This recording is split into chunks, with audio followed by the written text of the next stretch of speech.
Maaga sa Divisoria si Carlo kasama ang 3 taong gulang niyang anak na si Sam. Galing silang Pasay. Ngayon lang sila mamimili ng mga panregalo para sa 8 inaanak ni Carlo. Susulitin na rin daw nila ang punta sa Divisoria para maibili ng damit ang kanyang anak. Mahirap na po mamili mamaya, sir, kasi gawa na maraming tao this season. Ano ba mga hinahanap niyo po pala? Damit, tsaka laruan, sir. Alam mo naman yung mga gusto ng bata. Si Roselyn ilang ampaw ang binili para sa Christmas party ng kanilang mga staff sa kanilang negosyo. Ramdam na raw niya ang Christmas rush dahil nangangalahati pa lang siya sa kanyang listahan ng mga reregaluhan. Kasi po mamaya siksikan na.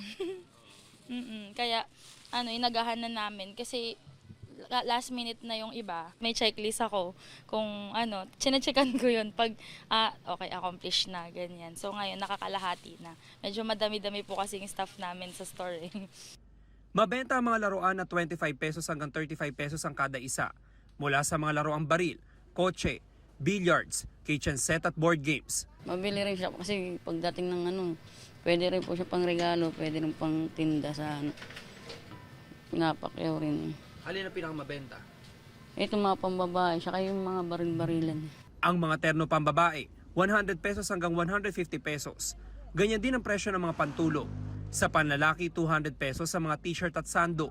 Mabibili naman ang terno pambata mula 180 pesos hanggang 500 pesos depende sa klase. Maganda, mabenta. Maraming taong pumupunta. Tapos nabenta yung mga terno, yung mga panjama, ginagamit nila sa mga panjama party nila.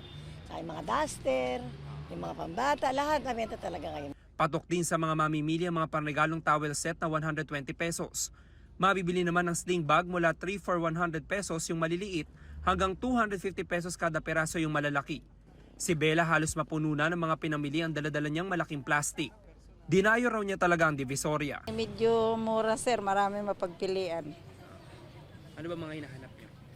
Yung mga pangregalo sa mga bata, mga anak na dalaga. Yun. Sige. Merry Christmas po. Happy New Year, sir.